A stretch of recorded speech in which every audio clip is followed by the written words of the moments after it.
ერთობებზე, რა თქმა უნდა, საუბარი ქონდა ჩვენს დარგობრივ თანამშრომლობაზე, სხვადასხვა მიმართულებით ჩვენი პარტნიორობის კიდევ უფრო მეტად გაღრმავებაზე, ქონდა ძალიან მეგობრული და პროდუქტიული შეხვედრა ყველა თემასთან დაკავშირებით. კლიმატის ცვლილების სამიტი, რომ გითხრათ, როგორი არის საქართველოს დელეგაციის თქვენ როგორც მოგეხსენებათ, საქართველოს მთავრობა ძალიან დიდ ყურადღებას უთმობს გარემოს საკითხებს. ჩვენთვის ეს არის ერთ-ერთი მნიშვნელოვანი გამოწვევა. ჩვენ თავის როლზე კონსტიტუციის დონეზე გავწერეთ შესაბამისი გარანტიები, რაც უკავშირდება ეკოლოგიას, ეკოლოგიურ უფლებებს, გარემოს სფეროში უფლებებს და რა თქმა უნდა, ჩვენს გამოცდილებასაც გვექნება საუბარი ჩვენს პარტნიორებთან და რა თქმა უნდა, მნიშვნელოვანია მოვისმინოთ ასევე ჩვენი პარტნიორებისგან მათი გზავნილები ამ თემასთან დაკავშირებით. ხამალიოთან დაკავშირებით მე რომ საქართველოს და აზერბაიჯანის ურთიერთობა ენერგიული საფრთხეების კუთხით ძალიან მნიშვნელოვანი თემაა, მათ შორის ევროკავშირისთვისაც და ამაზე არაერთხელ თქვა. Այն კონტექსტში, როდესაც არის გამოწვეული მათ შორის ამ ნაწილზე, რამდენად მნიშვნელოვანია კიდევ ერთხელ საქართველოსა და აზერბაიჯანის თანამშრომლობა მათ შორის დაკავშირებადობის გაზრდას. ანუ რა თქმა უნდა, ეს ხო ერთ-ერთი მნიშვნელოვანი თემა, რასაც ჩვენ გვქონდა საუბარი ენერგეტიკის სფეროში უსაფრთხოება, დაკავშირებადობა. ჩვენ გვაკავშირებს უკვე ძალიან მნიშვნელოვანი სტრატეგიული პროექტები და ასევე ერთად მუშაობთ, რა თქმა უნდა, ამ მიმართულებით თანამშრომლობის კიდევ უფრო მეტად გაღრმავებაზე, მათ შორის შუა დერეფნის ინიციატივის ფარგლებში, რა თქმა უნდა, კიდევ უფრო გაღრმავდება ჩვენი პარტნიორობა ამ თემებს შევეხებთ ჩვენი შემოჭრის დროს. Politic politic მიმდინარე თემებსაც კითხავთ, ბატონირები, რვა ქვეყნის საგარეო ურთიერთობათა კომიტეტის თავმჯდომარეები იმყოფებიან თბილისში და თუ შეიძლება ორი მიმართულებით ვიქნათ და ორი მიმართულებით რომ ვიპასუხოთ, ერთი ის რომ მათ ისევ ახსენეს კონკრეტული კანონპროექტების გაწევის აუცილებლობა და მეორე მიმართულება საარჩევნო დარღვევების საერთაშორისო დარღვევების საერთაშორისო გამოძიების აუცილებლობა წინააღმდეგ შემთხვევაში მათ ერთგვარ შესაძლებელი ლიბერალიზაცია შეჩერდეს და ინდივიდუალური სანქციების დაწესებასაც ისაუბრეს. პირველ რიგში რაც შეეხება ამ ვიზიტს, თქვენ იცით როგორია ჩვენი პოზიცია, ჩვენ თავი შევიკავეთ ამ ადამიანებთან შეხვედრისგან. ერთი მარტივი მიზეზის გამო ამ დელეგაციის წევრთა ნაწილი იყო პირდაპირ ჩართული საარჩევნო აგიტაციაში და თავად არღვევდა უხეშად საარჩევნო პრინციპებს.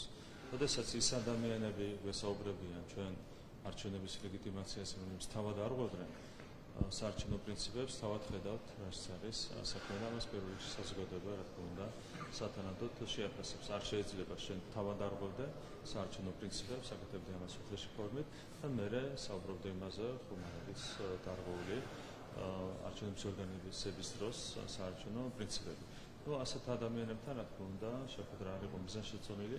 ამ დელეგაციაში არიან ესეთი ადამიანები, რომლებიც არ არღვევდნენ თავად საარჩევნო პრინციპებს, არ იყვნენ ჩართული საარჩევნო აგიტაციაში, თუმცა ყველა შემთხვევაში ამ ვიზიტის სულისკვეთება სამწუხაროდ არ ემსახურება ჩვენი ქვეყნის ეროვნულ ინტერესებს. მათ ჰქონდათ პირდაპირ საუბარი პრესკონფერენციაზე მათ შორის ხალხის ნებისმიერ ხელისუფლების ცვლილებაზე, რეალურად ამაზე ჰქონდათ საუბარი. ეს არ არის ის დამოკიდებულება, რომელიც უნდა ჰქონდეს ევროპელ პოლიტიკოს სუვერენული ქვეყნის მიმართ, ხო? აქედან გამომდინარე, ჩვენი პოზიცია ამ ვიზიტის მიმართ არის შესაბამისი. ბატონო, შეიძლება კანონების ცვლილებაზე. რა თქვა კანონებს? შესაძლებელია იგივე ვიზა ლიბერალიზაციის კუთხით და ინდივიდუალური სანქციების დაწესებით მოსავალმელი საფრთხეების შესაძლებლობა. რა თქვა კანონებს? თქვენ იცით, რომ მას შემდეგ რაც ცვლილებები მოხდა ამერიკის შეერთებულ შტატებში, თავად ამერიკელები აპირებენ იმ ტიპის კანონის მიღებას, რაც ჩვენ მივიღეთ საქართველოს პარლამენტში, აქ საქმე ეხება ოჯახურ ღირებულებებს და არასოციალურთა ინტერესების დაცვას. რეალურად ეს არის კიდევ უფრო მძაფრი პრობლემა ამერიკის შეერთებულ შტატებში, გამომდინარე იქიდან, რომ იქ არაერთი მიმართულებით სამსხორო ტენდენციები კიდევ უფრო მეტად მძაფრად გამოიკვეთა.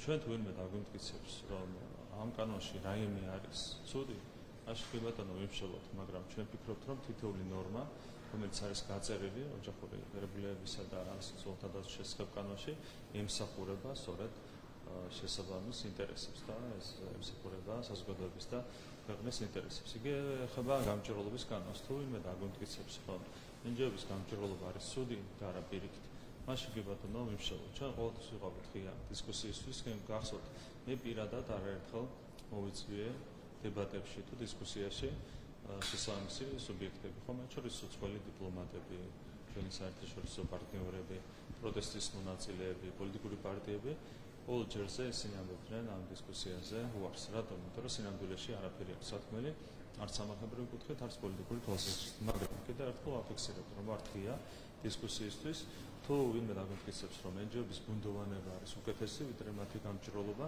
თუ ვინმე დაგმტკიცებს, რომ ოჯახური ფასეულობების დაცვა და სახელმწიფო ინტერესების დაცვა არ არის მნიშვნელოვანი, მაშინ კი ბატონო, მაგრამ ამას სჭირდება ჯანსაღი დისკუსიები და არა ასეთი უხეში საუბრები, რასაც ჩვენ ხშირად ვისმენთ ხოლმე. ეს სამინიციატივების ბატონები, რადგან ეს ორი საკითხია ზუსტად, რაც სახელდება ევროინტეგრაციის გზაზე სიარულის განახლების წინაპირობად. ეს იყო გაფართოების ანგარიშის დროს ნათქვამიც ისმენთ ხომ შეფასებებს ალბათ მიშელმაც გააკეთა ამაზე აქცენტი ნახეთ სამი ქვეყნის პირველი პირების განცხადება, რომ ეს ორი პროექტი თუ არ გადაიხედება, საქართველოს არ იქნება შესაძლებლობა, რომ ევროინტეგრაციის გზას შეჩერებულ გზას დაუბრუნდეს.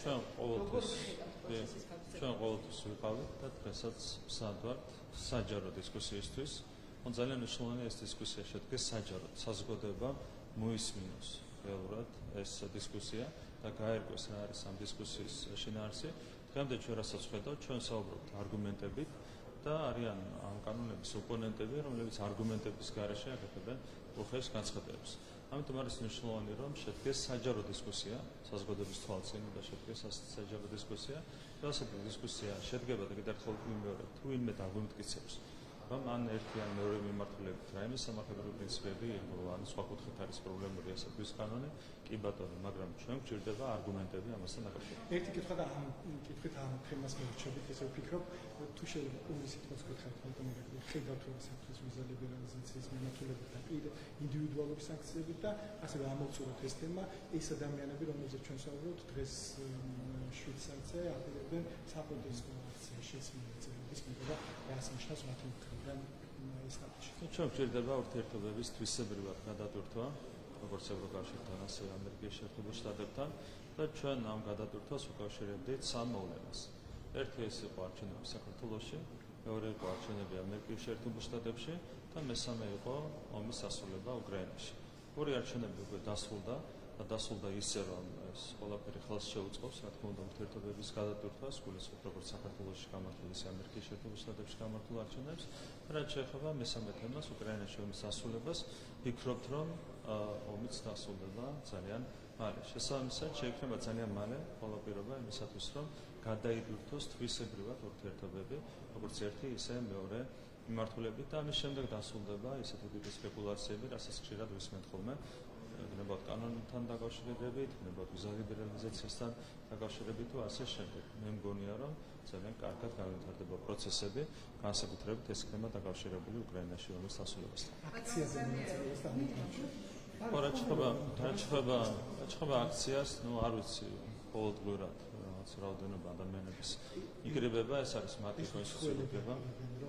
ხო, ეს თავისთავად არის ქვეყნის სუვერენიტეტის მიმართ უდიერი დამოკიდებულების გამოვლენა. თუმცა ამას ვერავითარი ეფექტი ვერ ექნება, პირიქით ეს არის საჩუქარი რეალურად ჩვენთვის, ხელისუფლებისთვის, მმართველი გუნდისთვის, ისეთვე საჩუქარია, როგორც იყო ბატონი როთის ვიზიტები წინა საარჩევნო პერიოდში, რეალურად ასეთმა ვიზიტებმა ხელი შეუწყო ჩვენ საარჩევნო წარმატებას. ზუსტად ასეთივე საჩუქარია მისი ვიზიტი და მისი ერთი-ორი მეგობრის ვიზიტი პოსტსაარჩევნო პერიოდში, საზოგადოება კიდევ უფრო მეტად დარწმუნდება იმაში, რომ პროცესები ვითარდება სწორი მიმართულებით.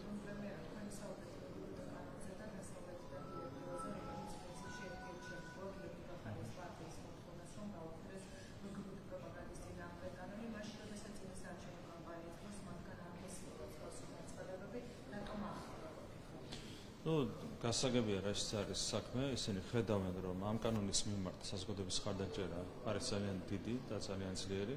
რეალურად ჩვენი მოსახლეობის 90%-ზე მეტი პარადოჯერს მხარს ამ კანონს. ასეთ პირობებში ისინი ერიდებოდნენ ამ კანონის წინააღმდეგ გამოსვლას წინა საარჩევნო პერიოდში, ახლა დასრულებული არჩევნები და უფრო თამამად ასრულებენ იმ დავალებას, რომელსაც გარედან იღებენ. რეალურად ისინი ხედავენ, რომ მათ არაფერში არ აწყობთ ამ კანონის წინააღმდეგ გალაშქრება, თუმცა გამომდინარე იქიდან, რომ გადაწყვეტილებებს იღებენ არა ისინი, არამედ მათი პატრონები, ასე ვთქვათ, გარედან, მათ უწევთ ისეთი ქმედებების განხორციელება, რომელიც არის აბსოლუტურად არაპოპულარული. თქვენ გახსოვთ, მათ ხარი არ დაუჭერეს თავის დროზე ამ კანონპროექტს, როცა ეს მიიღებოდა პარლამენტში, ესეც იყო რა თქმა უნდა დავალების შესრულება, არაფერში არ აწყობდათ მათ ამ ნაბიჯის გადადგმა, ახლაც მოქმედებდნენ გარე დავალებების შესაბამისად.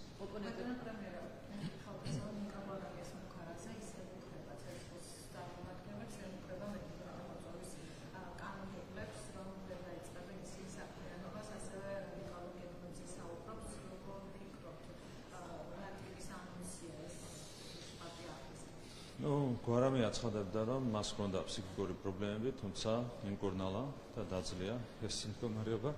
ირკვევა, რომ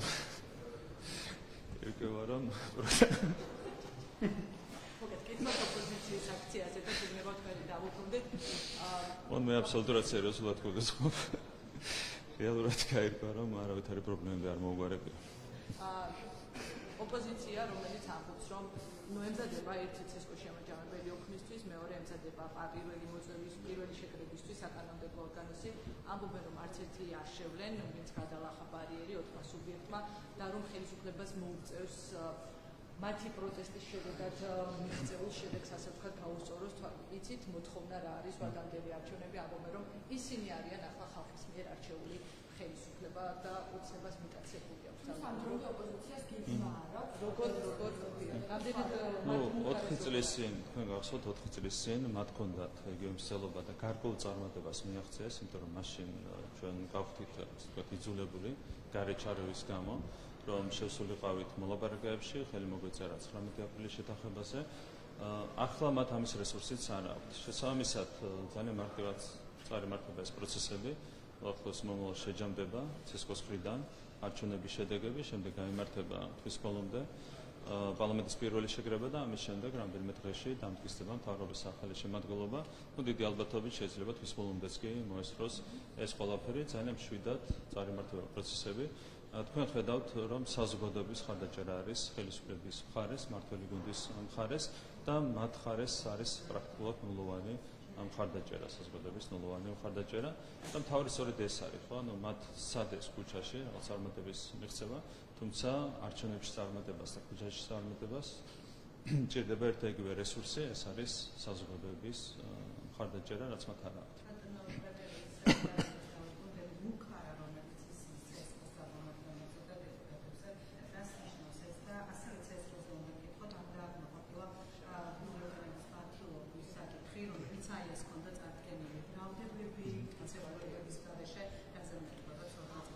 მთლიანად ოპოზიცია ცდილობს წავიდეს კონსტიტუციური წყობილების წინააღმდეგ, თუმცა ეს არის ძალიან უსწორი მცდელობა. მათ არ აქვთ არავითარი არგუმენტები არჩევნებთან დაკავშირებით. თქვენ ხედავდით, რომ წინასაარჩევნო პერიოდი იყო პრეცედენტოდ მშვიდი და საარჩევნო გარემო იყო კონკურენტული, თავისუფალი იყო აბსოლუტურად ეს გარემო. არჩევნების დღეს რაც შეეხება ელექტრონული წესით ჩადარდა ეს არჩევნები და თქვენ იცით, რომ ელექტრონული წესით გაიარა რეგისტრაცია ამორჩეულთა 90%-ზე მეტმა, ასევე ელექტრონულად ხდებოდა ხმის მიცემა და ხმების დათვლაც მოხდა ელექტრონული წესით. ასეთ პირობებში დაუბალანსებელი ხმებიც კი არ არსებობდა, ხო, რაც იყო 30-წლიანი პრობლემა, ასეთი ტიპის ხარვეზებიც კი არ ქონდა ამ არჩევნებს. რეალურად საზოგადოების მხარდაჭერა მიიღო ქართულმა ოცნებამ, ყველაფერი დანარჩენი არის, ასე ვთქვათ, ცარიელი სპეკულაციები, რაც არ აქვს არავითარი საფუძველი. ვერავითარი ფაქტი ვერ წარმოადგენეს. ერთადერთი იყო გახსოვთ, მაგალითად, მარნეულის ოლქში ბიულეტენების ჩაღრის შემთხვევა, იქაც რეაგირება იყო ყისიერი, ხო? რაც შეეხება მუქარას, ეს მუქარა, კიდევ ერთხელ ვეთქვა, რომ არის გარკვეული მცდელობა, წავიდნენ კონკრეტული ადამიანები კონსტიტუციური წყობილების წინააღმდეგ. ეს არის ამ პოლიტიკური ძალების ხელწერა. ჩვენ გვქონდა წინასაარჩევნო პერიოდში საუბარი პოლიტიკური პარტიების არაკონსტიტუციურად გამოცხადებაზე.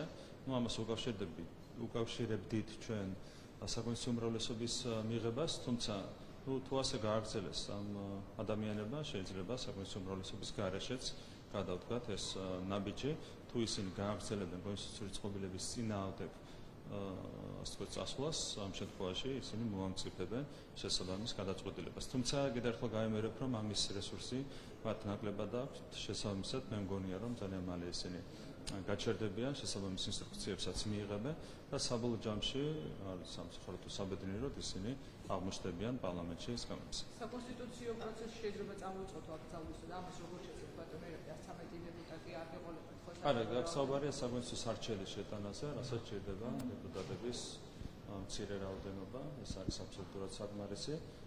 თუ გააგრძელებენ ჩვენს სრულწყობილების წინააღმდეგ სიარულს ამ შემთხვევაში შეიძლება განვიხილოთ ჩვენ ეს საკითხები. თუმცა მეორე მხრივ იმდენად დასუსტებულია დღეს ოპოზიცია, რომ შეიძლება ასეთი ზომის მიღება აღარც გახდეს აუცილებელი, თუმცა ცუდი არ იქნებოდა ქვეყნის ქსელვადიანის დამდგარი განვითარებისთვის.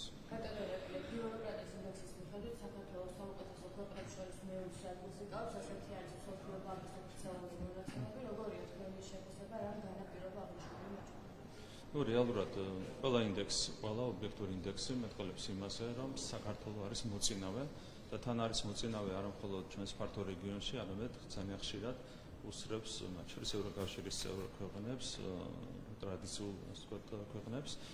ეს არის, რა თქმა უნდა, ძალიან მნიშვნელოვანი მიღწევები, რაც გვაქვს ჩვენ ყველა მიმართულებით. ყველა ობიექტური ინდექსი ადასტურებს იმას, რომ ჩვენ გვაქვს წინსვლა აბსოლუტურად ყველა ამ მიმართულებით. რაც შეეხება თვითონ ბიუროკრატიის მიმართულებას, თქვენ იცით, რომ გვაქვს დახვეწილი პროცედურები და რა თქმა უნდა მომავალშიც გვაქვს სამუშაო იმისათვის, რომ კიდევ უფრო მეტად დაიფუძოს ეს პროცედურები. ჩვენი მთავრესი ამოცანაა, რა თქმა უნდა, რომ ყველა მომსახურება, რომელსაც ბიუროკრატიისგან იღებს საქართველოს მოქალაქე, იყოს მაქსიმალურად გამარტივებული და სამართლიანი იყოს ყველა პროცედურა. მაგრამ დღევანდელი მდგომარეობა არის უკვე ძალიან შთამბეჭდავი, რაც შესაბამის ინდექსშიც აისახა. და ბატონო, ჩვენ მოგცემთ CSKO-ში დარღვევების განხილვის საკითხი, კი, და პროკურატურაც აწარმოებს საერთაშორისო დარღვევების საკითხზე გამოძიებას უკვე დაწყებულია, მოგებული ადამიანების დაბარებულები იყვნენ, თუმცა ისინი ვიცით, რომ მაგისტრატის მოსამართლის მეშვეობით დაიკითხան სასამართლოში. და ამბობენ, რომ იდეაში მათგან არ უნდა იღოს გამოძიება კონკრეტულ ჰაერს და დოკუმენტაციას. როგორ აფასებთ ამ ამდენად თანამშრომლობენ ისინი ამ მიმართულებით პარტნიორებს, რომ გამოძიება უნდა დასწროს შემთხვევაში გასახай როგორ ხედავთ? დიახ, ერთი რაც შეხება ზოგადად გამოძიებას, თქვენ იცით, რომ CSKO მიმართა პროკურატურას ჰქონდა ღირსეული რეაგირება, დაიწყო გამოძიება, შემდეგ იყო მოწოდება იგივე სალომე ზურაბიშვილის მიმართ, რომ მას მიეცა შესაბამისი ჩვენება პროკურატურისთვის, სახელმწიფო დეპარტამენტმა გააკეთა ეს მოწოდება, თუმცა ამისგან სალომე ზურაბიშვილმა თავი შეიკავა, ამის აქვს ერთ-ერთი ახსნა. არის ზეპირის საუბრები ყოველგვარი არგუმენტის გარეშე და სწორედ ამიტომ ვერ მიდიან ისინი პროკურატურაში გამოკითხვაზე.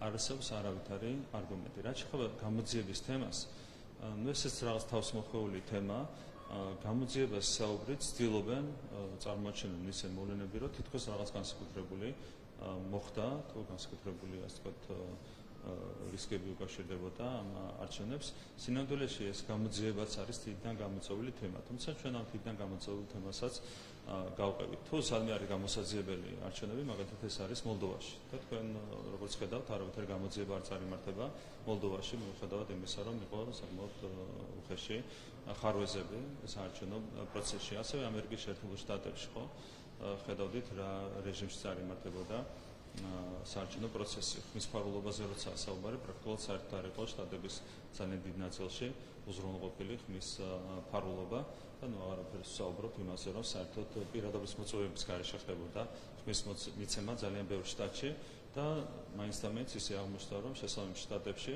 ერთგულტული პარტიის კანდიდატი იღებდა ხოლმე მეტ ხმას, ვიდრე მეორე კანდიდატი. თუ სადმე არის გამოსაძიებელი, ჩვენ სხვა ქვეყნებით უნდა დავიწყოთ. რაც შეეხება ჩვენს მიდგომას, ჩვენ აბსოლუტურად გახსნილი ვართ ყველაფრისთვის, აბსოლუტურად ღია ვართ და ამის გამოვლინება არის, რა თქმა უნდა, პროკურატურის დამოკიდებულებაც. პროკურატურა აცხადებს მარტივ რამეს, რომ მოდით ყველაფერს ჩავეძიოთ, ოღონდ ჭირდება ამისათვის იმ ადამიანების გამოკითხვა, რომლებიც ბრალდებას აყენებენ, მაგრამ ხედავთ, რომ ეს ადამიანები ან არ მიდიან საერთოდ პროკურატურაში, ან თუ მიდიან ყოველგვარი ფაქტების და მტკიცებულების გარეშე. დიდი მადლობა.